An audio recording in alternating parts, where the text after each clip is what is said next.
দ্বিতীয় চান্স দিবেন ভাই, দ্বিতীয় চান্স পাবেন না খুব ভাই আমার।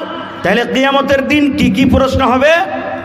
আল্লাহর নবী মুহাম্মদ সাল্লাল্লাহু আলাইহি সাল্লাম কত সুন্দরভাবে আমাদেরকে বলেছেন, মুসলমান শুনেন, দয়ার রাসূল বলেছেন, এটা হাদিসে কুদসি আল্লাহ বলেন, আল্লাহ তাবারাক ওয়া তাআলার নবী বলেন, হে দুনিয়ার মানুষ তোমরা শুনে নাও, লা তাজুলু কদম ইবনে আদম হাত্তা ইউসআল আন খামস।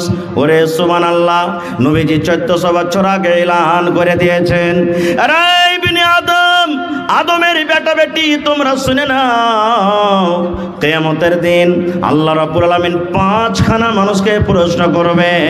আল্লাহ রাব্বুল আলামিন 5টা সওয়াল করবে।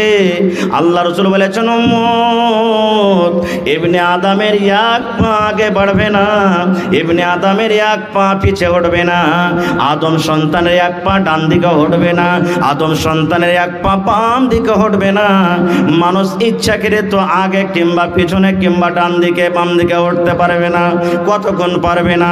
হাত্তা ইউসআল আন খামস, যতক্ষণ পর্যন্ত মানুষ 5খানা সওয়ালের জবাব আল্লাহকে দিতে না পারবে। আল্লাহ রাব্বুল আলামিন 1 নম্বর 2 নম্বর 3 নম্বর 4 নম্বর 5 নম্বর করে মানুষকে প্রশ্ন করবেন। ওই 5টা সওয়ালের জবাব যতক্ষণ পর্যন্ত আল্লাহর সামনে মানুষ দিতে না পারবে, ততক্ষণ পর্যন্ত আল্লাহ তাবারাক ওয়া তাআলার সামনে 5খানা যতক্ষণ পর্যন্ত প্রশ্ন উত্তর না দিতে পারবে, ততক্ষণ পর্যন্ত মানুষের এক কদম পা আগে পিছে হটবে না। আজকে আপনি জালসা শুনতে এসেছেন, ইচ্ছা করলে আমি 1 ঘন্টা শুনবো, না করলে আপনি এখান থেকে চলে যাবেন, আপনাকে কেউ বাধা দেবে না। আপনি বাজার গেছেন, 1 ঘন্টা বাজার করলেন, ইচ্ছা করলে আপনি বাজার থেকে চলে যাবেন, কেউ আপনাকে রোকবে না। আপনি আরো দুনিয়ার কোনো জায়গাতে যাবেন, ইচ্ছা করতে গেলে আপনি ওখানে দাঁড়ালেন, না হইলে আপনি চলে যাবেন, আপনাকে কেউ বাধা দেবে না। কিন্তু মুসলমান, কিয়ামতের দিন এমন কঠিন দিন হবে, এমন ভয়ঙ্কর দিন হবে, দয়ার নবী বলেছেন, উম্মত রে, যতক্ষণ পর্যন্ত আল্লাহর সামনে 5খানা তুমি সওয়ালের জবাব দিতে না পারবে, ততক্ষণ পর্যন্ত আল্লাহর সামনে থেকে 1 কদম পা তোমার হিলা ডলা করবে না। তাইয়ার আছেন 5খানা সওয়ালের উত্তর দিতে? তাইয়ার আছেন? কি কি 5খানা প্রশ্ন হবে? এই যে আমি বললাম, বুঝার জন্য বলছি। মনে করেন আজকে কিয়ামতের দিন একটা করে আমি আপনাদের সামনে সেই প্রশ্নগুলো রাখবো, যেটা আল্লাহ তাবারাক ওয়া তাআলা আমাকে আপনাকে কিয়ামতের দিন জিজ্ঞাসা করবেন। প্রথম সওয়াল, প্রথম প্রশ্ন কি? আল্লাহ রাসূল বলেছেন, উম্মত রে, আনুমারিহি ফিমা আফনাহু। আল্লাহ রাসূল বলেছেন, উম্মত, কিয়ামতের দিন আল্লাহ তাবারাক ওয়া তাআলা 5খানা সওয়ালের মধ্যে আল্লাহ রাব্বুল আলামিন প্রথম সওয়াল মানুষকে বলবেন, আনুমারিহি ফিমা আফনাহু। বান্দারে, এই আব্দুল্লাহ, আব্দুর রহমান, খালেদা, জায়েদা, হালেমা, তোমাকে আমি 100 বছর জীবন দিয়েছিলাম, তোমাকে আমি 50 বছর জীবন দিয়েছিলাম, তোমাকে আমি 80 বছর জীবন দিয়েছিলাম, তোমাকে আমি 150 বছর জীবন দিয়েছিলাম, তোমাকে আমি 40 বছর জীবন দিয়েছিলাম। বান্দা বান্দি রে, তুমি তোমার জীবনের হিসাবটা তুমি আমার সামনে দিয়ে দাও। এই জীবনটাকে তুমি কোন কাজে লাগিয়েছো রে বান্দা, এই হিসাবটা তুমি দিয়ে দাও। এই আল্লাহ বলবেন, বান্দিরে, তুমি তোমার জীবনটাকে, যে আমি আল্লাহ এত সুন্দর তোমাকে জীবনটা আমি দিয়েছিলাম, এই জীবনটা তুমি কোন জায়গাতে তুমি লাগিয়েছিলে, এই বয়সটাকে তুমি কোন জায়গাতে লাগিয়েছিলে রে বান্দা, তুমি দয়া করে হিসাবটা তুমি দিয়ে দাও। তুমি মদের আড্ডাতে তুমি গিয়ে কাটালছিলে, জুয়ার আড্ডাতে তুমি গিয়ে কাটালছিলে, মসজিদে তুমি গিয়ে কাটালছিলে, মাদ্রাসাতে গিয়ে তুমি কাটালছিলে, আল্লাহর ইবাদতে বান্দাকে যে তুমি যে নিজের জীবনটা কাটালছো, কিন্তু তুমি তোমার মন মতন জীবনটা তুমি কেটেছো। তুমি আল্লাহ রাব্বুল আলামিনের ইবাদত বান্দেগি করে আল্লাহকে সন্তুষ্ট করে তুমি দুনিয়া থেকে এসেছো রে বান্দা, কিংবা আল্লাহকে নারাজ করে তুমি দুনিয়া থেকে এসেছো। বান্দারে, আমি আল্লাহ রাব্বুল আলামিন তোমাকে আজকে জিজ্ঞাসা করি রে বান্দা, তুমি তোমার জীবনের হিসাবটা আমাকে দিয়ে দাও। আচ্ছা ভাই বলেন তো, সত্য করে বলবেন অন্তরে হাত দিয়ে, আমি আমাকেও বলছি, আমরা নিজের জীবনের হিসাবটা আল্লাহর সামনে দিতে পারবো কি? একটু হ্যাঁ না বলেন, পারবো কি? একটু জোরে বলেন, পারবো দিতে কি? পারবো না। খুব আজকে কয় তারিখ হলো ভাই? ফেব্রুয়ারি মাসের 20 তারিখ। গোটা জীবনের হিসাব ধরে রে বন্ধু, আজকে যদি আপনি আমাকে বলেন আর আমি যদি আপনাকে বলি, ও নানা দাদা গোটা জীবনের হিসাব ছেড়ে দেন, 1 তারিখ থেকে নিয়ে আজকে 20 ফেব্রুয়ারি হয়ে গেল, এই 20 তারিখের মধ্যে কতটুকু আপনি নামাজ পড়লেন, কতটুকু রোজা রাখলেন, কতটি আপনি তেলাওয়াত করলেন, কতটি আপনি গান শুনলেন, কত আপনি দিনের কাজ করলেন, কতটি আপনি দিন থেকে দূরের কাজ করলেন, এই 20 দিনের হিসাবটা দিয়ে দাও। আমার মনে হয় কোনো আমার এমন বন্ধু, কোনো এমন মা খালা দাদি দুনিয়াতে নাই যে 20 দিনের হিসাবটা পূর্ণভাবে আমরা দিতে পারবো। পারবো না। একটা ঘটনা বলি আপনাদের সামনে। একটা বয়স্ক মানুষ, 80 বছর 90 বছরকার লোক, শরীর অসুস্থ, হসপিটালে গেছেন।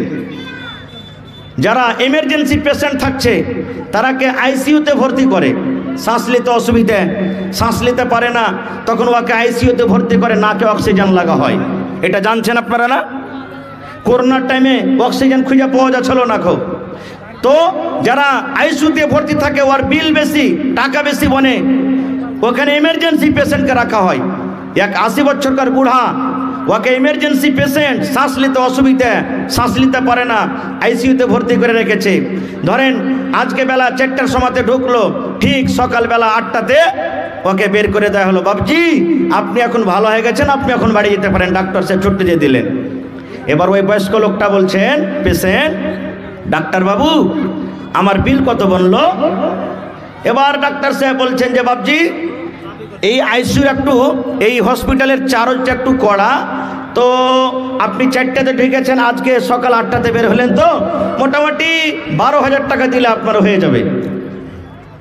এবারে যেমনই কথাটা শোনা, ওই বুড়া লোকটার চোখ দিয়ে পানি ঝরতে শুরু হয়েছে, কাঁদতে শুরু হয়েছে, কাঁদতে কাঁদতে দাড়ি দিয়ে পানি ঝরতে শুরু হয়েছে। এবার ডাক্তার সাহেব বলছেন, বাবজি আপনি কি টাকা দিতে পারবেন না? গরিব মানুষ বলে আপনি কাঁদছেন, আপনার ফিসটা বেশি হয়ে গেছে নাকি? যান 2000 টাকা মাফ করে দিলাম, 10,000 টাকা আপনি দেন। এরে আমার মুসলমান ভাইরা শুনেন, যখন কথাটা শুনলেন ওই 80 বছর বয়সের বুড়া এইবারে ডাক্তারকে বলছেন, ডাক্তার সাহেব আমার ফিস বেশি হয়নি, আল্লাহ রাব্বুল আমিন আমাকে মাল দিয়েছেন, টাকা দিয়েছেন, আমার কাছে মাল আছে, টাকা আছে, আমি আপনার এই ফিস আদায় করতে পারবো। এইবারে ডাক্তার বলছেন, তবু কেন কাঁদছেন, আপনার চোখে কেন পানি ঝরে?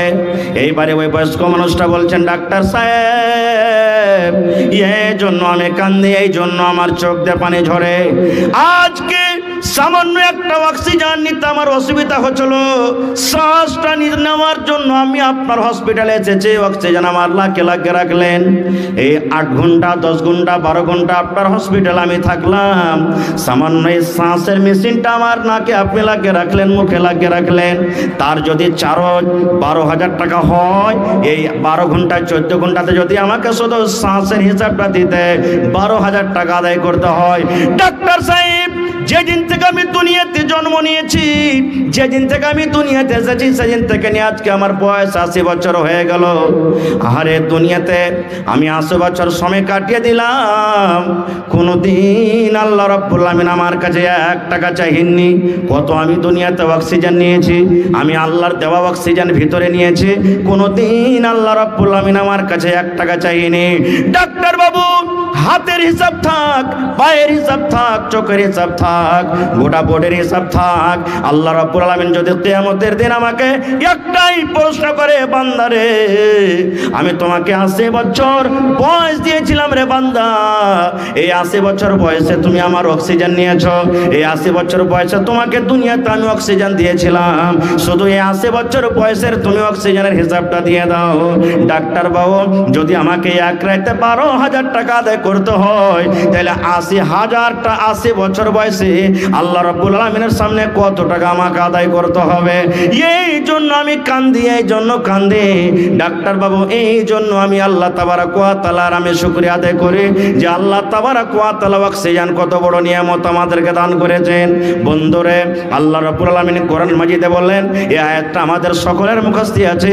আল্লাহ রাব্বুল আলামিন কোরআনে বলেন, সুম্মা লা তুসআলুন্না ইয়াওমাইদিন আনিন নাঈম। প্রত্যেক নিয়ামত সম্পর্কে আল্লাহ রাব্বুল আলামিন কিয়ামতের দিন জিজ্ঞাসা করবেন। আল্লাহ বলবেন, বান্দারে হাত তোমাকে দিয়েছিলাম রে বান্দা, এই হাতের তুমি হিসাবটা দিয়ে দাও। আল্লাহ বলবেন, বান্দারে চোখ দিয়েছিলাম, এই চোখের হিসাবটা তুমি দিয়ে দাও। আল্লাহ বলবেন, বান্দারে তোমাকে পা দিয়েছিলাম, পার হিসাবটা দিয়ে দাও। আল্লাহ বলবেন, তোমাকে জ্ঞান বুদ্ধি বিবেক দিয়েছিলাম রে বান্দা, এই তুমি মাথার ব্রেনের হিসাবটা তুমি দিয়ে দাও। বন্ধুরে, আজকে বিচার পঞ্চায়েতে বসে মিষ্টি মিষ্টি কথা বলে আমরা পার করে যাই, আমরা মিথ্যা কথা বলে পার করে যাই। মৌলানার সামনে মিথ্যা কথা বলে দিই, কোর্টে যায় মিথ্যা কথা বলে দিই, আদালতে আমরা মিথ্যা কথা বলে দিই, বিচারে বসে মিথ্যা কথা বলে দিই, মণ্ডলের সামনে মিথ্যা কথা বলে দিই। কিন্তু আল্লাহ রাব্বুল আলামিন করে বলেন, আল ইয়াউমা নাখতিমু আলা আফওয়াহিহিম ওয়া তুকাল্লিমুনা আইদিহিম ওয়া তাশহাদু আরজুলুহুম বিমা কানু ইয়াকসিবুন। বাচ্চা যখন দুধ পান করে, ছোট বাচ্চা থাকে, গরু ভৈঁসের বাচ্চা যেন ছুটে দুধ না খেলে মায়ের, আমরা মুখে কি লাগিয়ে রাখি ভাই বলেন তো? টুনি। কি বলেন আপনারা? টুনি না বলছেন? ফসল চারিদিকে লেগে আছে, আপনি মধ্যখানে হাল বাইবেন, যেই গরুটা যেই মহিষটা ফসলের লাইনে থাকবে ওর মুখে আপনি টুনি দেন কেন? ওই গরুটা ওই মহিষটা যেন ফসল না খেয়ে লাই। তাই আল্লাহ রাব্বুল আলামিন ঠিক মানুষের যখন প্রশ্ন করবেন, এই মুখখান দিয়ে মিথ্যা মিথ্যা কথা বলবে মানুষ, আর এটাই মনে করবে কিয়ামতের দিন আজকে দুনিয়ার মতো দিন মনে করবে। আদালতে যেমন মিথ্যা কথা বলে পার হয়ে গেছে, বিচারে বসে যেমন মিথ্যা কথা বলে পার হয়ে গেছে, আল্লাহর সামনে এখন মিথ্যা কথা বলে পার হয়ে যাব। তখন আল্লাহ রাব্বুল আলামিন কি করবেন? আল ইয়াউমা নাখতিমু আলা আফওয়াহিহিম, আল্লাহ রাব্বুল আলামিন তার মুখে টুনি লাগিয়ে দেবেন, আল্লাহ তার মুখে মোহর লাগিয়ে দেবেন। এবার বলবেন, মাওলানা মুখে যদি টুনি লেগে যায়, মুখে যদি মোহর লেগে যায়, তাহলে কথা কেমন করে বলবে?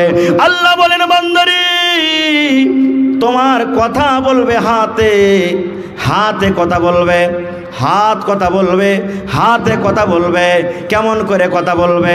আল্লাহ রাব্বুল আলামিন আজকে হাতে কথা বলার তৌফিক দেননি, হাত কথা বলতে পারে না। আজকে যেমন মুখকে আল্লাহ রাব্বুল আলামিন তৌফিক দিয়েছেন মুখ কথা বলে, এই মতো কিয়ামতের দিন আল্লাহ মুখে মোহর লাগিয়ে দেবেন। আল্লাহ হাতকে বলবেন, হাত রে বল দুনিয়াতে তুই কি করেছিলি? হাত পটপট পটপট করে দুনিয়াতে যা করেছে সব বলে দিবে। আর মুখ কি বলবে জানেন? মুখে তো মোহর লাগা আছে। হাত যখন কথা বলবে, আল্লাহ আমার দ্বারাতে মাল চুরি করেছিল, অপারকে আল্লাহ মেরেছিল, অপারের সাথে এরকম করেছিল। যখন হাত পটপট পটপট করে কথা বলবে, ওয়াতাশহাদু আরজুলুহুম, আর পা গাওয়া দিয়ে দিবে, আল্লাহ হাত যা বলছে ঠিক বলছে, আল্লাহ হাত যা বলছে ঠিক বলছে, যখন গাওয়া দিয়ে দিবে বিমা কানু ইয়াকসিবুন, দুনিয়াতে আমরা যা কিছু করব। তখন মুখ কি বলবে জানেন?